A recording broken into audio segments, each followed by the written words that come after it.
ऐसे खामोश हो गए हैं जैसे मैं ही रोहिंग्या हूं।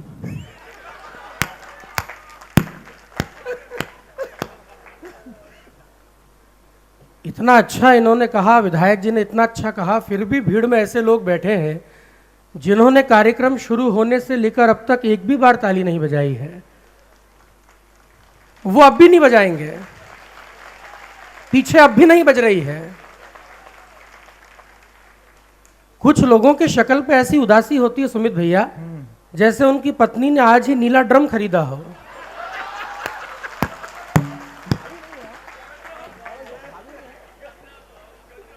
लेकिन बड़े लोग वो हैं जो पत्नियों के साथ बैठ के मुस्कुरा रहे हैं, क्योंकि पत्नियों के साथ बैठ के आदमी दो ही स्थिति में मुस्कुराता है, या तो ये कि पत्नी नई है या फिर ये कि उसकी नहीं है। तो मैं कारण क्या है मैं समझ तो नहीं पा रहा हूं। मैं पहली बार आया हूं आपके बीच। अच्छा, ये अनुभव भी उसको होगा जिसकी नहीं है। ठीक बात है, किसी आदमी को शुगर हो जाए तो मिठाई खा नहीं सकता, देख तो सकता ही है, इसमें क्या बात है। और मैं शादी नहीं कर रहा हूं इन्हीं की वजह से। मैं जब भी इनसे पूछता हूं कि शादी कर लूं, कहते मत करना, पत्नी घर का सारा काम करवाती है, बर्तन तक मंजवाती है। आज मैंने मयंक भाई को यह बात बताई कि ये ऐसा कह रहे हैं कि पत्नी बर्तन तक मंजवाती है। उन्होंने कहा कि ये फालतू बात है, खाली 5 मिनट लगते हैं। मैं कुछ कहने के मन में तो नहीं हूं। मैं पहली बार आपके बीच आया हूं। मैंने सुना है कि बड़ी भीड़ में कविताएं मुश्किल से सुनी जाती हैं, लेकिन मैं आपसे इस बात पर तालियों से अनुमति और आश्वस्ति चाहता हूं कि निवाड़ी में सुनाया जाए तो कविताएं मुश्किल से नहीं बल्कि आज भी पूरे मन से और पूरे दिल से सुनी जाती हैं। बस इतनी तालियों में मेरे छुरछुरी पल जाएंगे, और वो पल जाएंगे जो भी हुए भी नहीं हैं। और आपके यहाँ का चमत्कार विधायक जी आज हमने आते ही देख लिया था। हम कार से आए थे, तो झांसी से जब आए तो रास्ते में कार बंद हो गई, तो मुझे लगा कि पेट्रोल वेट्रोल खत्म हो गया होगा। तो मैंने एक दुकान पर जाके कहा कि टॉर्च दे दो, पेट्रोल चेक करना है। वो माचिस निकाल के ले आया। मैंने कहा भाई ये माचिस से पेट्रोल कैसे चेक होगा? बोले साहब चेक करके देखो, अगर नहीं हुआ तो आपको पता चल जाएगा।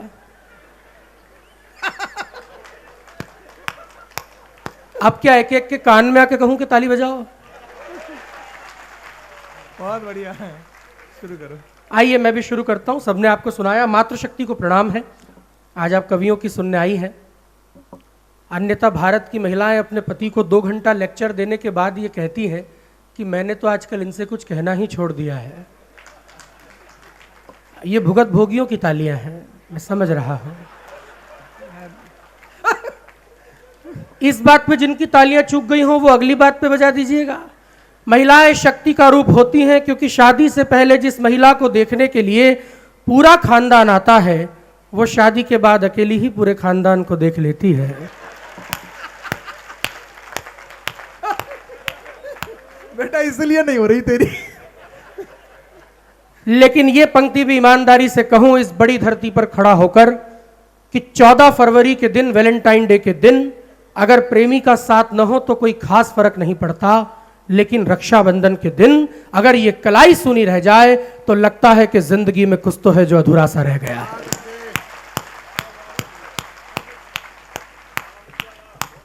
आइए मैं भी शुरू करता हूं, सुनेगा। कि जो बात मानती हो वो घर वालियां मिले। 2-3 लोगों ने वाह की, गलत जगह वाह की है आपने। घर वालियां मतलब एक, आगे सोफे पे बैठे, इसका यह मतलब नहीं कि हर ऑफर आपके लिए होगा।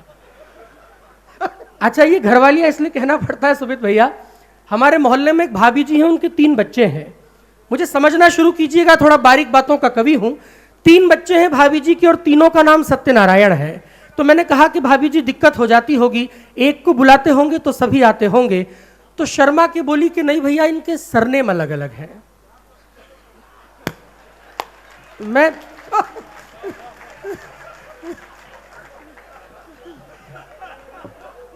थोड़ा बारीक बातों का कवि हूं। मैंने कहा आपसे, सुनेगा कि स्वागत है। कि जो बात, बस थोड़ा रंग में आ जाइए, फिर आपको रंग में तो मैं ले आऊंगा। कि जो बात मानती हो वो घर वालियां मिले। बहुत अच्छे। ये टॉवल साफ भी ला सकते थे।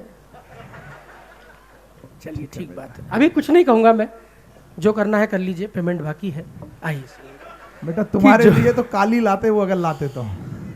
मैं कुछ कहूंगा नहीं, जवाब मैंने बताया ना आपको, पेमेंट बाकी है, जब तक बाकी है मैं कुछ नहीं कहूंगा। कि जो बात मानती हो वो घर वालियां मिले। हाँ। ससुराल में भी तीन तीन। ये कविता आपने लिखी कि मैंने लिखी है? बहुत अच्छे। अच्छा, यहां भी गलत खुश होते हो। साली ऐसी स्कीम है जो दिखाई जाती है, दी नहीं जाती है। यहां पुरुष वर्ग बैठा है मंच पर भी, आप महसूस कीजिएगा।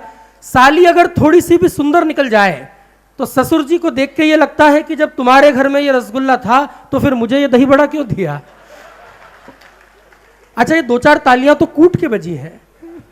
सर आप तो हाथ ऊंची करके ताली बजा रहे हैं, लगता है घर में वही दही बड़ा फंसा हुआ है। सुनिए। कि जो बात मानती हो वो घर वालियां मिले। जिंदाबाद हो तुम, वाह। ससुराल में भी तीन तीन सालियां मिले। मैं रंग में आ जाऊंगा बस एक शर्त है।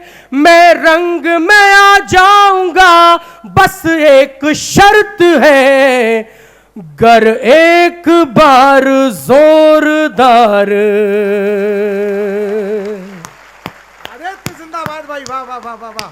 इसका भी वॉल्यूम बढ़ा दो थोड़ा, इस वाले माइक का। कि तंबू नहीं नसीब था आराम के लिए। इस देश में कैसे कैसे राजनेता आ गए जो कहते हैं कि राम हुए कि नहीं हुए। इन्होंने कितनी सारी बातें बताई आपको, कांग्रेस ऐसी कांग्रेस वैसी। ये सब कवि अच्छे हैं विधायक जी, लेकिन मैं जैन व्यक्ति हूं। मैं आपसे निवेदन करूंगा कि मैं इन सबसे अच्छा कवि हूं। वो इसलिए कि ये सब कवि नेताओं का मजाक उड़ाते हैं, मैं कभी किसी नेता का मजाक नहीं उड़ाता हूं। और राहुल गांधी जी का तो मजाक उड़ाना भी नहीं चाहिए, क्योंकि वो हम हास्य कवियों के कुल देवता हैं। मजाक क्यों उड़ाते हो, उनकी इज्जत करना सीखो। अगर इस देश में इंटरनेट का डेटा और सोनिया जी का बेटा नहीं होता तो एंटरटेनमेंट का क्या होता। पीछे पड़े रहते हैं सब लोग डंडा लेके, राहुल जी ऐसे राहुल जी वैसे। भैया वो सीधे आदमी, उनकी इज्जत करो। मोदी जी ने क्या कहा, जो मैं बोलता हूं वो करता हूं। अमित शाह जी ने क्या कहा, जो नहीं बोलता हूं वो डेफिनेटली करता हूं। राहुल जी सीधे आदमी, बोले भैया मुझे तो खुद ही नहीं पता चलता कि मैं क्या बोलता हूं और क्या करता हूं। अभी वो एक यात्रा लेके निकले थे, याद है ना आपको, जी। भारत जोड़ो। ऐसे हाँ ऐसे ही निकले थे वो, बस 2 ही लोग थे, बाकी तो बुला लेते थे वो। हमारे कोटा से निकले तो किसान मुंह लटका के बैठे थे, बुलाया कि इधर आओ क्या हो गया है। किसानों ने कहा कि साहब फसल बर्बाद हो गई है। तो उन्होंने पूछा कि खुले में क्यों बोई थी। वैसे तालियां बजती थी इस बात पे। बहुत अच्छे, सुनाओ आदित्य। लेकिन एक बात मैं ईमानदारी से कह रहा हूं, इस देश में ऐसे राजनेता आए हैं जो कहते हैं कि राम हुए कि नहीं हुए। मैं इस मंच पर खड़ा होकर बोल रहा हूं और इसलिए कह रहा हूं, अपनी संस्कृति को बचाना सीखिए। कभी जाइए यूनान, एक शहर है मैसिडोनिया, 30 फुट ऊंची मूर्ति है सिकंदर की, उसके नीचे लिखा है the great Emathian conqueror Alexander the great. मैंने पूछा कि ये वीर क्यों, उसने कहा कि जो दुनिया में सब जीते वो वीर कहलाते हैं। मैं टिप्पणी पढ़ रहा हूं अपने राम के लिए, और कहां तक राम भक्त बैठे हैं, आपके दोनों हाथ उठेंगे और तालियों से सूचित होगा जब मैं इस टिप्पणी को पूरी करूंगा। उसने कहा कि जो दुनिया में सब जीते वो वीर कहलाते हैं। मैंने कहा माना कि इस दुनिया में जो सब जीते वो वीर कहलाते हैं, लेकिन जो सब जीत के सब त्याग दे और पिता की आज्ञा पर वनवास चले जाए वो मर्यादा पुरुषोत्तम रघुवीर कहलाते हैं। जय श्री राम। ऐसे में किसको ज्ञान दोगे आप देश में। मैं तो पढ़ाता हूं सर, एक बच्चे से मैंने एक दिन बड़ा सामान्य प्रश्न किया, सुमित भैया कि बेटा ये लड़की में कौन सी की मात्रा लगेगी। बच्चे ने कहा कि सर लड़की बताओ। हो सकता है वो आप ही की निवाड़ी का हो। मैंने कहा लड़की में मात्रा कौन सी लगेगी? बोले छोटी कि बड़ी? उन्होंने कहा सर लड़की बताओ, अगर छोटी हुई तो छोटी की लगा देंगे, बड़ी हुई तो बड़ी की लगा देंगे। मैंने कहा बराबर हुई तो बोले मैं खुद लग जाऊंगा। तालियां बजा सकते हैं आप। लेकिन आइए, आपको बहुत बहुत शुभकामनाएं, आदरणीय विधायक जी को शुभकामनाएं कि उन्होंने इस निवाड़ी को इस स्तर तक पहुंचाया और निवाड़ी महोत्सव हो रहा है। मैं चाहता हूं कि एक बार पूरी आयोजन समिति के लिए आप सब लोगों की जोरदार तालियां अगर उठ जाएं। बहुत अद्भुत व्यक्ति है वो। मैं कुछ एक माह पूर्व जब आया था तो मैं पहली बार आपके विधायक जी के घर पे गया था। क्योंकि वो जैन है, मैं भी जैन हूं, तो मैंने जाके उनके पैर छुए थे। आपको आश्चर्य होगा कि आपके विधायक जी ने मुझे 5,000 रुपए निकाल के अपनी जेब से दे दिए। अच्छा, इस बात पर जिस हिसाब से आप चुप हुए हैं, लगता है कि आपको अपने जनप्रतिनिधि पर यकीन नहीं है। लेकिन ये सच्चा किस्सा है। वो बड़े व्यक्ति हैं सुमित भैया। आदरणीय विधायक जी ने मुझे 5,000 रुपए अपनी जेब से निकाल के दे दिए। मैं भी जैन आदमी हूं ना। मैंने पूछा कि ऐसा क्यों? बोले इसलिए कि जैन लोग हैं, बड़े लोग हैं, जब कोई छोटा आके पैर छूता है तो जेब में जितने भी पैसे होते हैं वो निकाल के दे दिए जाते हैं। मैंने तुरंत इनकी धर्मपत्नी के भी पैर छुए।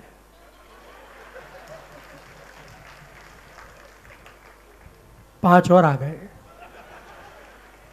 फिर मैंने इनके घर में एक एक रिश्तेदार के पैर छुए। निवाड़ी वालों, आपकी कसम घर के नौकर तक को नहीं छोड़ा।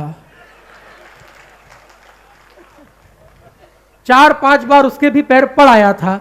लगभग 25,000 की राशि इकट्ठी हो गई थी। मैं जैसे ही घर से निकलने को हुआ तो विधायक जी ने बच्चे को आवाज लगाई कि बेटा जरा जल्दी आना, भैया जा रहे हैं, पैर छूना है।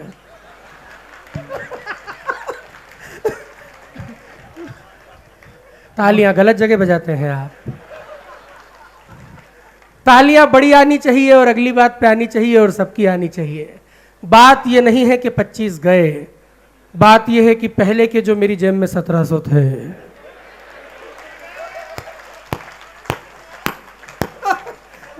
अब क्या कहे। आइए मैं कविता शुरू करता हूं। ये सब तो टुटकेबाजी है कि ये वक्त जागरण का है, आराम का नहीं। थोड़ा जागना शुरू कर दीजिए इस देश में, वरना ऐसे लोग भी आएंगे जो कहेंगे कि सनातन डेंगू है और मलेरिया है। उनको उत्तर देना सीखिए और बताइए उनको जवाब देके कि सूर्य से सचेतन सनातन पे संशय हो, सावचेत रहो, इंसाफ किया जाएगा। भारतीयता की भावना से जो भरे नहीं हो, रुख अब उनके खिलाफ किया जाएगा। तो केसरिया रंग को मलेरिया बताने वालों, सोच भी ना लेना, तुम्हें माफ किया जाएगा। अगली पंक्ति पे या तो एक भी व्यक्ति की ताली ना उठे, और उठे तो अपने धर्म के लिए 30 सेकंड की तालियां मांगता हूं कि केसरिया रंग को मलेरिया बताने वालों, सोच भी ना लेना, तुम्हें माफ किया जाएगा। और देश के विरुद्ध एक शब्द भी निकाला यदि, सीधे बुलडोजर से साफ किया जाएगा।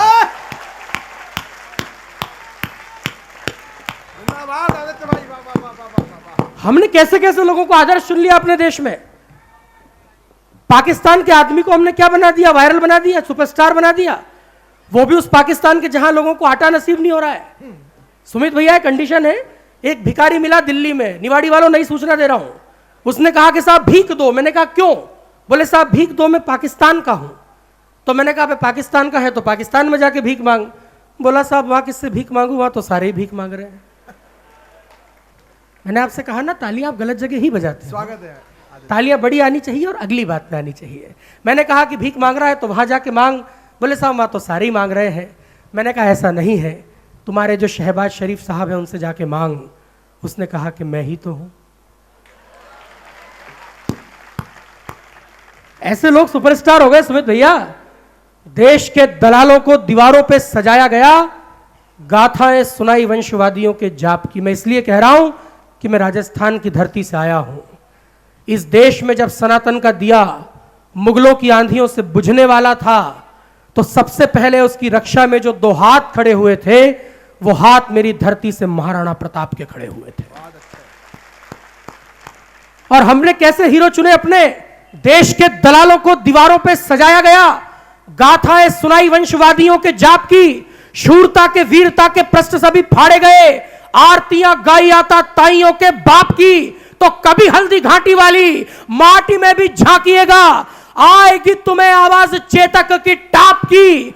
अगर लगे आपको कि कोटा से आए 27 साल के लड़के ने ठीक कह दिया अपने इतिहास के लिए कि कभी हल्दी घाटी वाली माटी में भी झांकिएगा, आएगी तुम्हें आवाज चेतक की टाप की। और मुगलों के सैनिकों का कुल कद जितना था उतनी तो छाती ही थी महाराणा प्रताप की। मैं पैरोडी सुना आइए, मैं बहुत ज्यादा आपके प्राण नहीं पीऊंगा, समय टीम आज लंबी है। अगर आप मुझे आदेशित करें, मैं इन दोनों एक शो करता हूं लपेटे में नेताजी, मैं पैरोडी सुनाता हूं फिल्मी गीतों की धुन पर। अगर आप आदेशित करें तो मैं ऑपरेशन सिंदूर पे एक दो पैरोडियां सुना। थोड़ा इसका वॉल्यूम और बढ़ा दो भैया ना, कम मत करना, शार्प सुनेगा। हाँ थोड़ा सा। कि जवाब दे कि जरा सा, जवाब दे कि जरा सा, इंकलाब कर देंगे, सिंधु के पानी की कसम तेरा हिसाब कर देंगे। जलवा है जलवा है जलवा है जलवा है जलवा है जलवा, जलवा है जलवा, सेना का जलवा, सेना के पीछे जनता खड़ी है। तेरी कराची को न शमशान कर दे तो भारत मेरा नाम नहीं है। तालियां पीछे तक बननी चाहिए रिदम में एक साथ। जलवा है जलवा, सेना का जलवा, सेना के पीछे जनता खड़ी है। पहाड़ों की वो शहजादी, मेरे कश्मीर की वादी, वो भोलेनाथ की धरती, लहू से तूने नहला दी। तेरी गर्दन तेरी गर्दन तेरी गर्दन को तोड़ेंगे, कहीं पृथ्वी कहीं अग्नि कहीं ब्रह्मोस छोड़ेंगे। कहना चीनी आंखों से या तुर्की वाले चचाओं से। अभिनंदन का है, विक्रम बत्रा का भारत है, सर्जिकल स्ट्राइक करने की आदत है, जाएंगे लड़ने जो राफेल चढ़ के, ये भारत की सेना के जाबाज लड़के। तेरे चांद तारों को तिरंगान कर दे तो भारत मेरा नाम नहीं है। पाक की खाक तैयारी है। ये मेरी रील बड़ी वायरल हुई, आपने सुनी होगी इंस्टाग्राम पे। ये मेरी मौलिक पैरोडी है जो सब लोग इधर उधर सुनाते सुनेगा। पाक की खाक तैयारी है, ये परमानेंट भिखारी है। पाक की खाक तैयारी है। तालियां अच्छी थोड़ी बड़ी कर दीजिए, हाथ उठा के एक बार। पाक की खाक तैयारी है, ये परमानेंट भिखारी है। अजी औलाद हमारी है, ये परमानेंट भिखारी है। जपे अमेरिका की माला, चीन ने टुकड़ों पर पाला। युद्ध हो या फिर हो क्रिकेट, 100 दफा हमने धो डाला। एक पंक्ति उनकी सेना के लिए पढ़ रहा हूं कि है बिजली गुल बेइज्जती फुल, मिट्टी ना चुल के छपरी फौज तुम्हारी है। ये परमानेंट भिखारी। बहुत बहुत धन्यवाद, बहुत बहुत आभार।